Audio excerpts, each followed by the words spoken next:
Hello what everyone! For today's ganap, ang cravings natin ay Pansit Canton. Tara at samahan niyo ako magluto ng Pansit Canton. Dito, ito lang yung mga kailangan nating pang-ricados.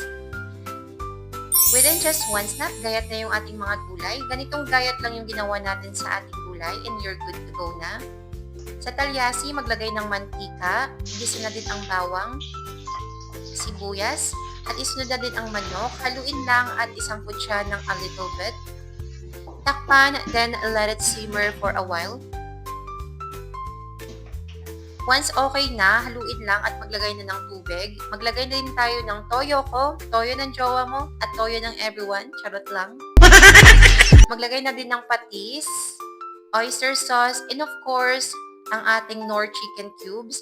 Haluin lang din, takpan, then let it boil. Once kumulo na, ilagay na natin yung ating 1 kilong pansit canton. Mine, I use the Excellent brand. Mas gusto ko tong brand na to.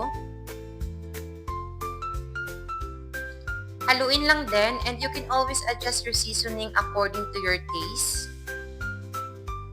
Maglagay na din ng pepper, then add your capsicum and parsley together with the cabbage.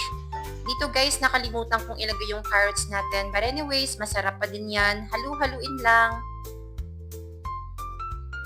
And ganun lang ka-basic guys, luto na yung ating pansit canton. Craving satisfied na naman.